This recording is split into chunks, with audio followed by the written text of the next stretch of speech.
Welcome back to another episode of Dentistry's Growing with Grace podcast. Join Grace and her guest of the week as they discuss lessons learned in the industry and explore unique insights into ethical growth. Hi, and welcome back to Dentistry's Growing with Grace. I'm excited to have my friend Dee Dee Reid here with me today. Dee Dee, thank you so much for joining me. Of course. Thanks for having me.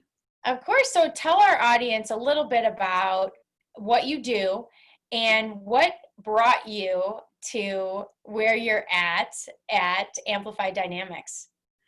Well, so at Amplify Dynamics, we work with dentists and dental teams in creating relationship-focused practices so that patients have the opportunity to receive comprehensive care. And really, my mission is that all patients get the very best dentistry has to offer, and that we don't second guess what they can afford or what matters to them. And the only way we get there is to build the relationship.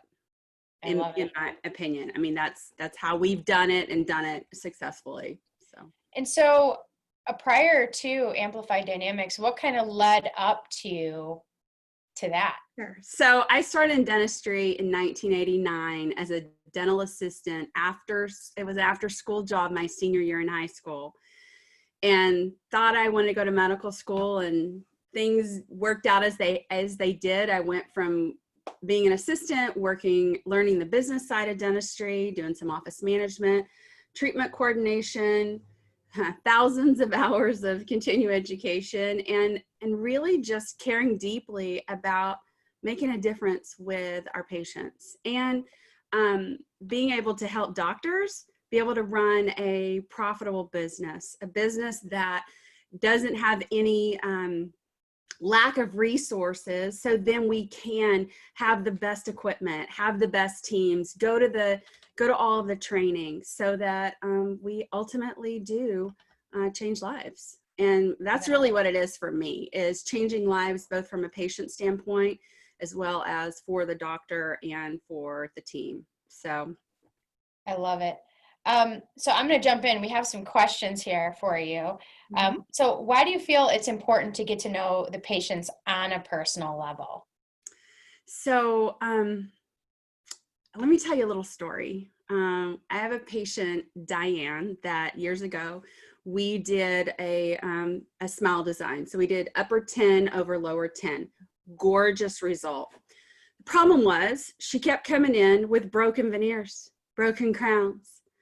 And it was like, we're like, what are you doing? You know, it's like, and we were frustrated and she was frustrated. She was like, I'm doing everything you told me to do. You know, I'm wearing my little appliance at night, and I'm not eating weird stuff. And it was just frustrating. And so one day we had a photo shoot, and this was at a time where we had her all, put back together again, for maybe the third time.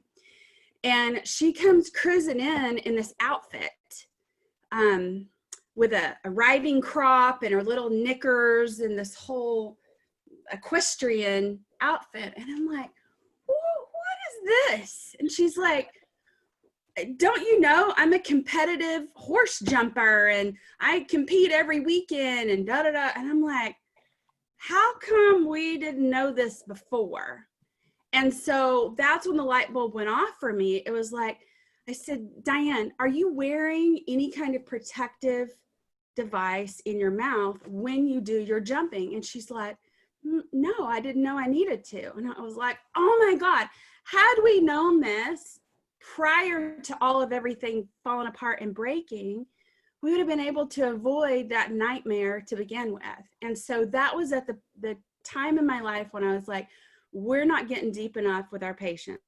What I know is the better we know our patients on a personal level, the better we can take care of them. And so that was kind of where the dots got connected for me. It was like, oh my gosh, we're making things harder than it has to be. It's everything.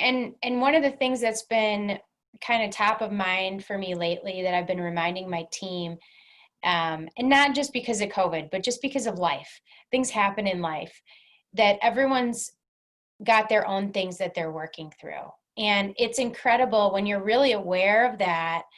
You notice things like the demeanor of this person has changed, or their response doesn't seem like them, or they seem a little off right now.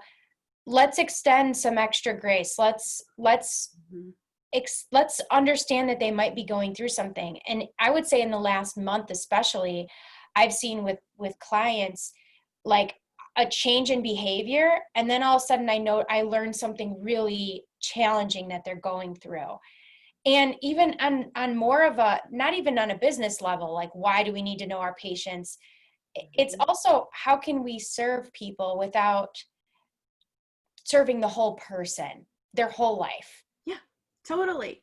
I mean, I feel like we see that kind of behavior every day in a dental office, because people walk in with high anxiety, and it's like, we should be the experts at handling it when people are at their worst. Yeah. Because that's when we do see people acting out or acting differently from how we've known them. There's usually something underneath that. And Absolutely. So it's taking the time and caring enough to ask. And how do you do that? I mean, so I think for people like you and I, Dee Dee, it's pretty natural for us to observe people and ask the right questions to get them to open up. And we're open people. And this is what I like about your energy. This is why I connect to you. We're open people, and people can see that, and they kind of feel safe. And then they open up around us. Not everyone is like that. What advice would you give to the dental team member that has a hard time picking up on the nonverbals, or has a hard time getting other people to open up and feel that safety?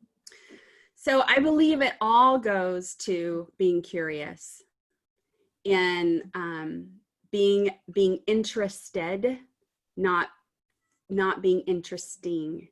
And so it's like, so, you may have a question of, well, does my insurance cover that? And instantly we go, oh, well, they're only interested in what their insurance covers. Well, Making assumptions. Totally making assumptions. And it's like, well, tell me what it is about having insurance coverage that's important to you. It's like, I don't want to make an assumption.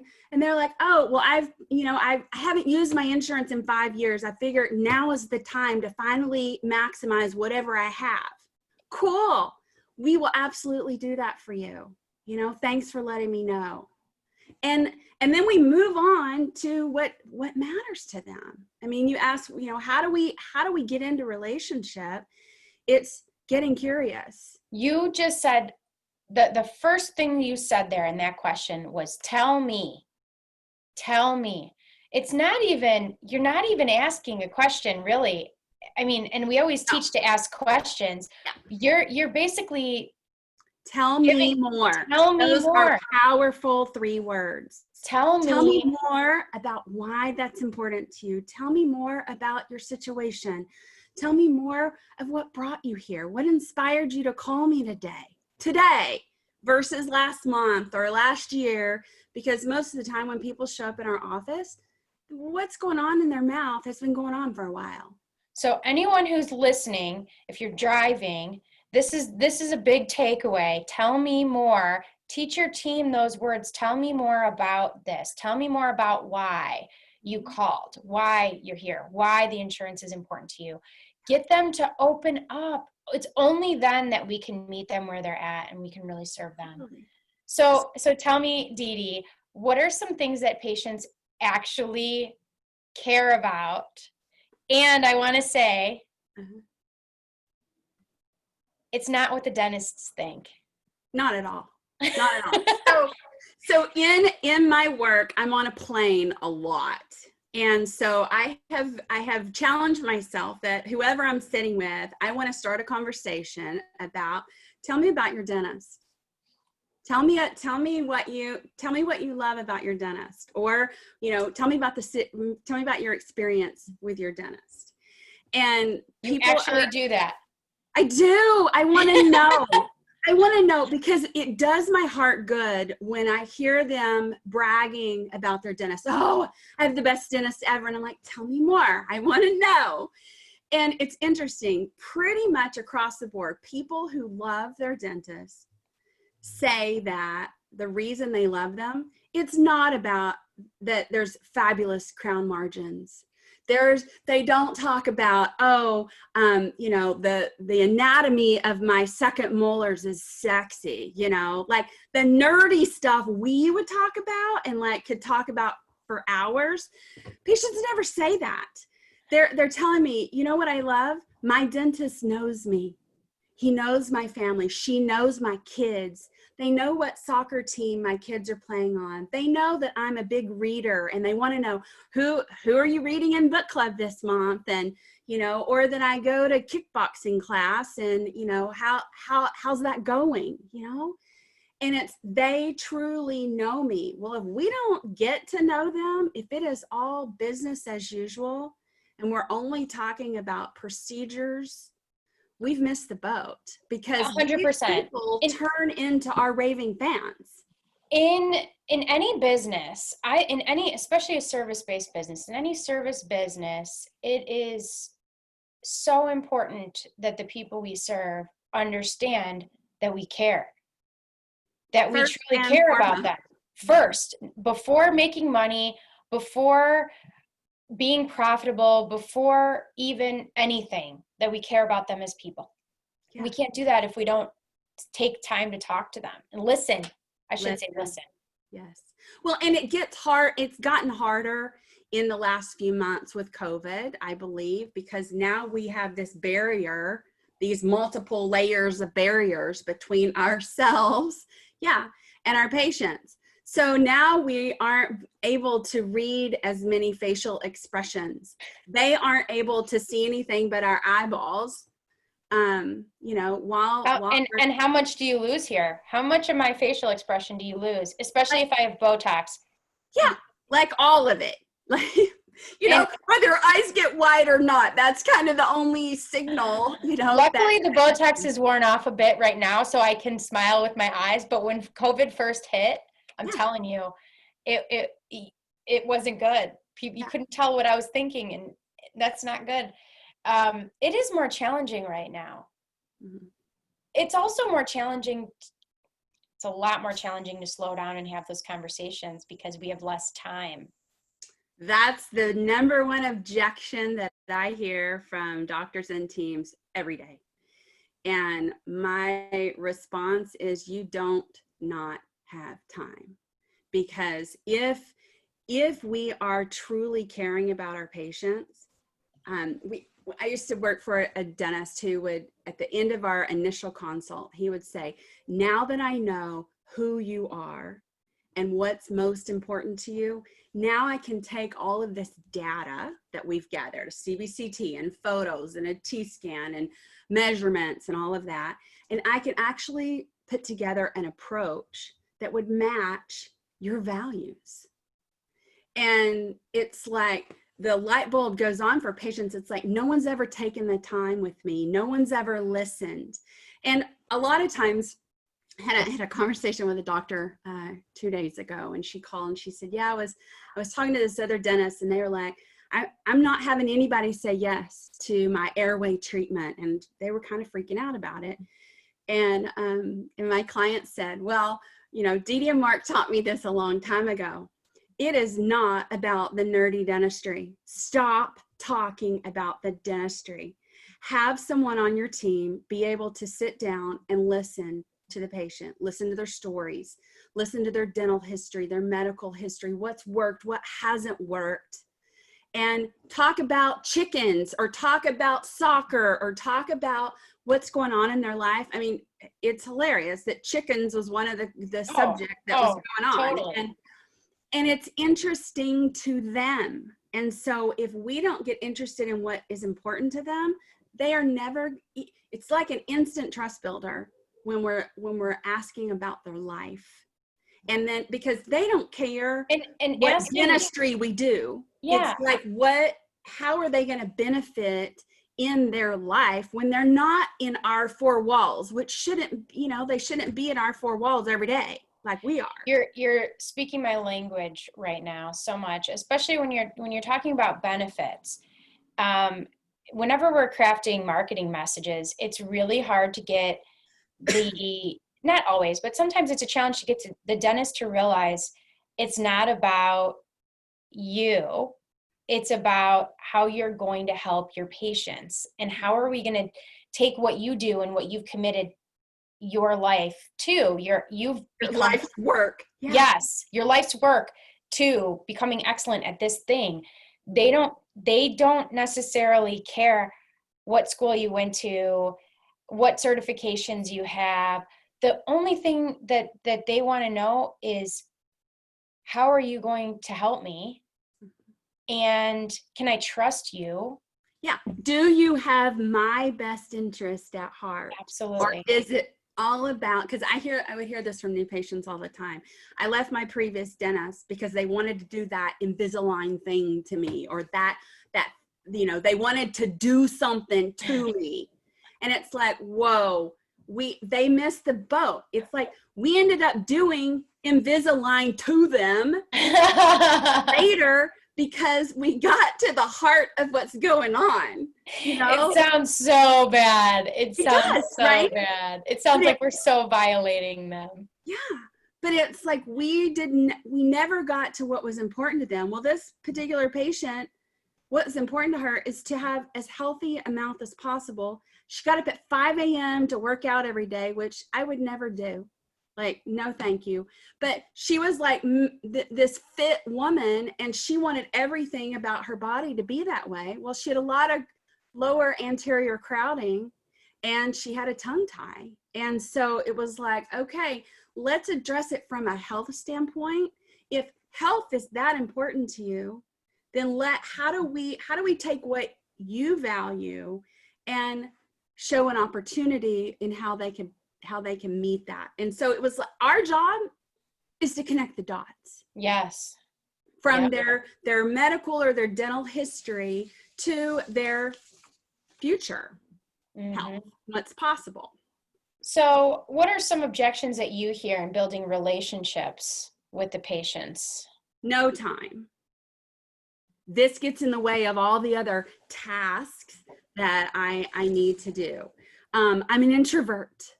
I hear that. It's like, well, I get nervous with people, with other human beings kind of thing. And it's like, it's the second the focus is off of us and we have the focus on the patient, it takes all the pressure off. That's actually how I was able to do some speaking.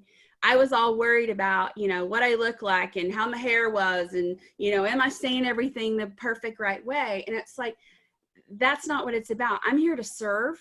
I'm here to give and to have a light bulb moment for someone that's listening. And it's not about me. It's like, what can I give to the people that matter to me?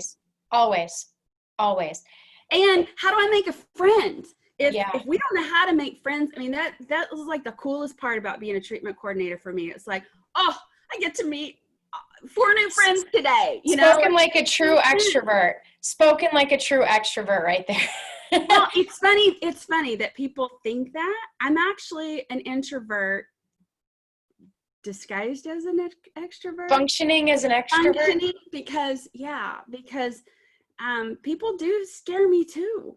And it's like, but it's like the second I take the focus off of me, then and sometimes, and here's what I want to say too, just to team members that are hearing this going, oh no, I don't want anything to do with it. And that is the case. Or you think, oh yeah, I'll do that. And then you're in it and you kind of clam up.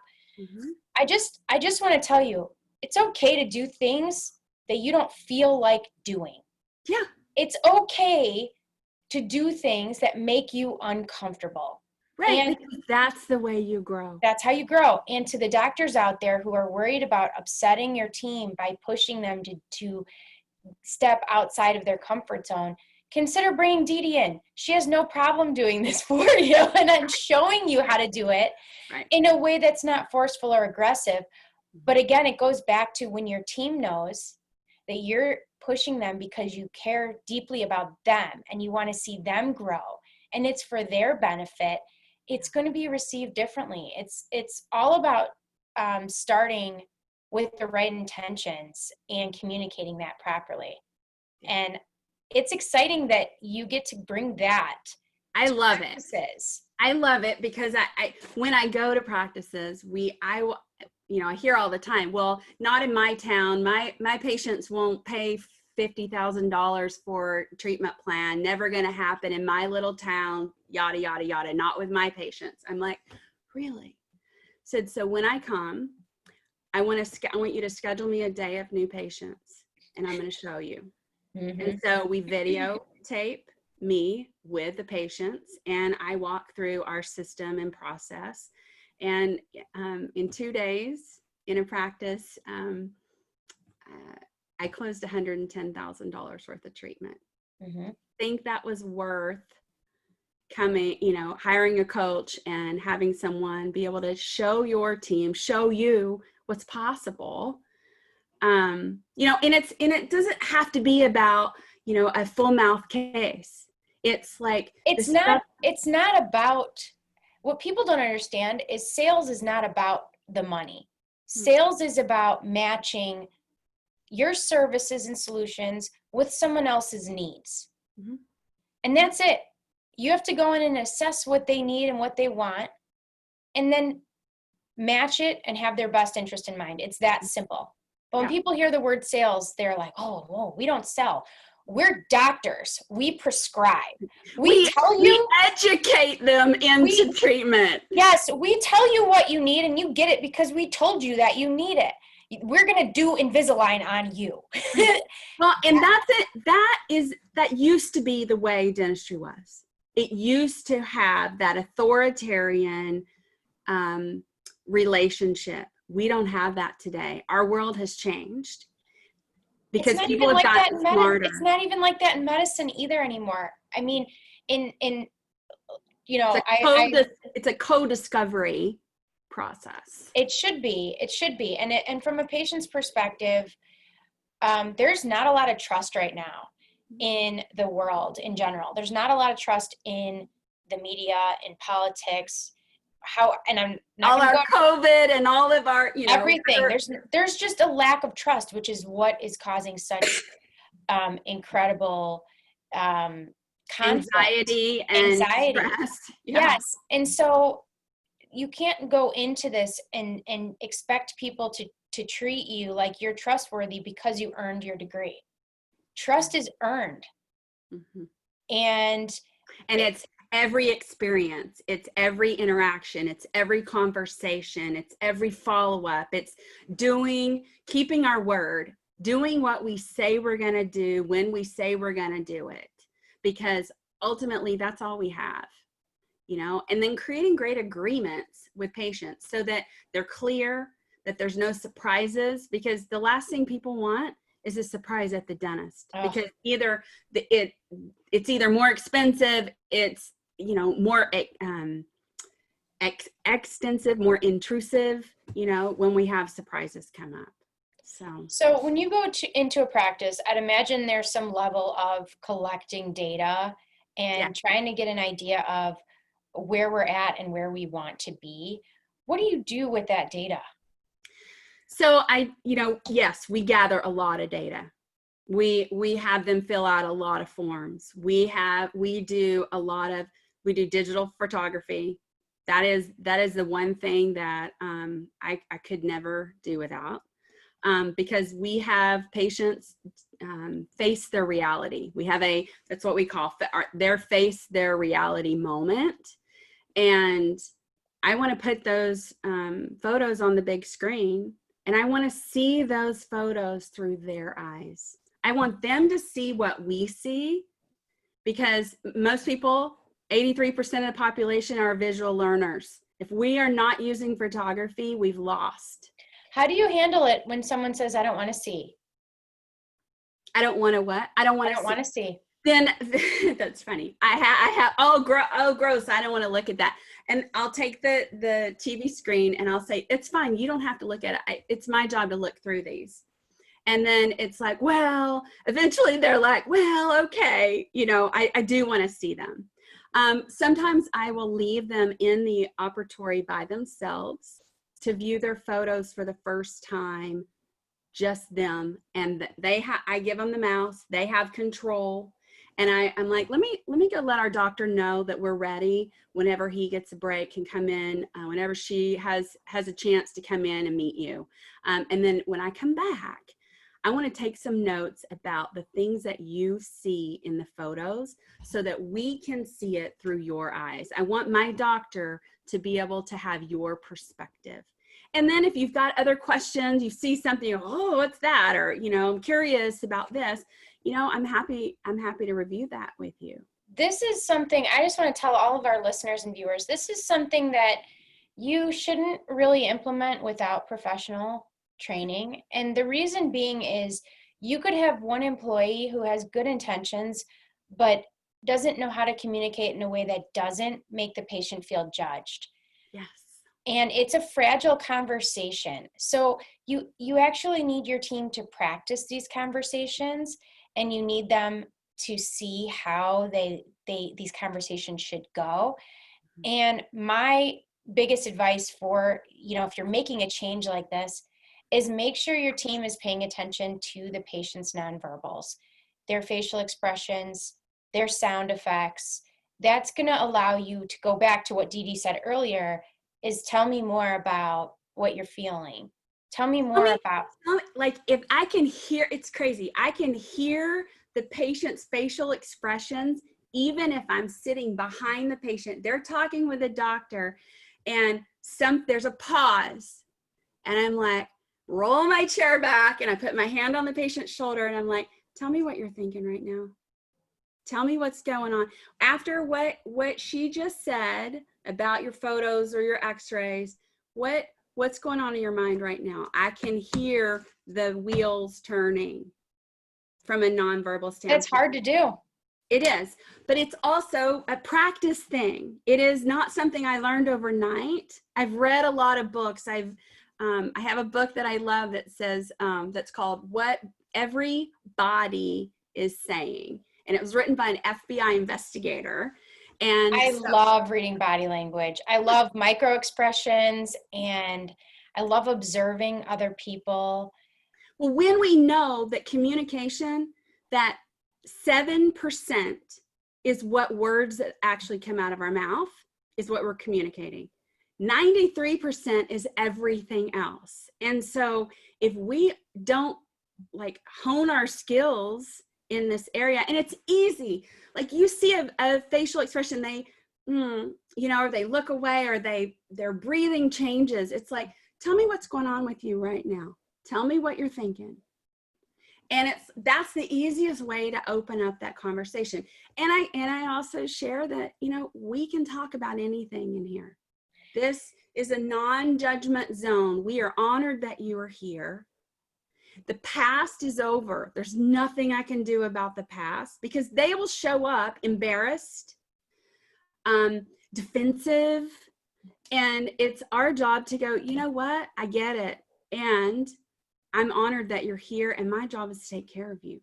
Mm-hmm. So you're in the right place. We aren't going to judge anything. We just don't want, I just don't want the doctors to leave, not invest the time and financial commitment to truly transform their team and elevate their team, and to jot down these takeaways and to go, okay, I've got to change my marketing message to be this way because Grace mentioned this and Dee Dee mentioned this. So we need to be taking pictures. Team, take pictures every day now, but no true accountability or system changes. Well, it's what do we do with the pictures once we've taken them? Taking them is irrelevant. Yes, but don't use them in a way that is that. But how many are actually doing the pictures? Even starting there, how many actually have the pictures? So probably about 20% of dogs, you know, that we see. And what I'm famous for saying, doctors who take photos actually make money. Those who don't. And at the end of the day, that we have a business to run. We want to have as many resources as possible. And it's not all about the money. It's about taking care of patients so they can choose what's best for them. It's also perspective. If you're walking into the room thinking that the patient is going to do what you told them to do because you're the doctor, you're losing. Your ego is in the way. Yes. Big time. Yes, your ego's in the way. So I think we've left a lot of information here. I want to leave people with, how do they get in touch with you, Dee Dee, if they want to learn more about how you can help them? Sure.